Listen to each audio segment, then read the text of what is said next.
Ayyaanni yaadannoo fannoo Yesuus Kiristoos hordoftoota amantaa kiristaanaa biratti guyyaa har'aa karaa duudhaa amantichaa eeggateetiin kabajamaa ooletti jira. Magaalaa Naqamteettis dabriiwwan garaagaraa keessatti ayyaanni yaadannoo fannoo Yesuus Kiristoos hordoftoota amantaa Ortodoksii biratti kabajamaa ooletti kan jiru yommuu ta'u, hordoftoonni amantaa Ortodoksii Bataskaana Gannat Yesuus Naqamtee fi Qulqulluu Gabreeliin Naqamtees ayyaanni yaadannoo fannoo Yesuus Kiristoos ilma namaaf jecha dhiphina inni argee kan itti yaadatamudha jedhu. Cubbuun nuun hojjechaa turre dhiifama arganna innee guyyaa har'aa sagadaa fi tsoomarra geggeessaa jirra jechuudha. Saat sagada kanatti immoo kan yaadannu dhukkubbii Kiristoos nuuf garaafamuusaa, nuuf cabuusaa, nuuf rukutamuusaa, nuuf dhiiguusaa kana yaadachaa dhiifama nu godhi jechaa sagarnaa jechuudha. Tajaajila mana amantaa Ortodoksii Gannat Yesuus Naqamtee kan ta'an lubni Abbabaa Taaddasaa ayyaanni yaadannoo fannoo Yesuus Kiristoos dhiphina inni dhiitamu akkasumas reebamuudhaa fi fannifamuu irratti argee yaadachuudhaa fi ayyaana kabajamu akka ta'eetiin kaasu.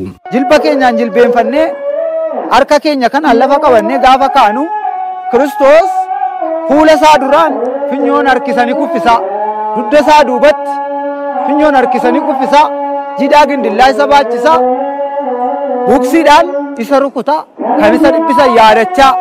Ayyaanni yaadannoo fannoo Yesuus Kiristoos kanas miira gammachuu addaaf nagaa qabuutiin akka kabajaatti jiranis hordoftoonni amantaa Ortodoksii magaalaa Naqamteetiin ibsu. Uummanni baay'ee gammachuudhaan bahee sagadaa jira. Naannoon nagaadhaa rakkinni tokko hin jiru. Haala gaariidhaan geggeeffamaa jira jechuudha. Miira gaarii ta'een, miira gammachuu ta'een. Bataskaana keenya Bataskaana Qulqulluu Gabreeliyaasii kanatti baay'inaan iddoo amantoonni tajaajiltoonni hundumtiyyuu itti argamanitti haala namatti toluuf haala boonsaa ta'een haala nama kabajnisaa bareedaa ta'een kabajamaa jira jechuudha. Ayyaanni yaadannoo fannoo Yesuus Kiristoos kana yerootti kabajnu warreen haala rakkisaa keessa jiranii fi biyyaaf nagaa fi araara isaatis kadhachaatii ayyaana kabajnuudhas jedhu. Biyya hundumaaf kadhatte, Itoophiyaa hundumaaf kadhatte waan ta'eef, addunyaa hundumaaf kadhatte waan ta'eef dhukkubbii Kiristoos immoo nuudhaaf addunyaa hundumaaf namoota hundumaaf du'e waan ta'eef kanaafuu nunis isa yaadachaa waaqa keenya galateeffanna. Nunis guutummaatti biyya keenyaaf kadhannee akka biyya keenya nagaa taatuuf kadhannaa kanaan jabeessinee kadhachaa jirra jechuudha. Lubni Abbabaa Taaddasaan akkuma Yesuus Kiristoos tola nu jaallate nutis walii keenya wal jaallachuutii fi qajeelummaa waliitiif yaaduu qabnas jedhu. Qulqullichi Yohaannis akkuma dubbate jaalala akkasumaan itu waan tokko isaan godhin nu jaallatee jedha. Inni akkamatti waan nu jaallateef nun garuu walii keenyaaf jaalala akka qabaannu.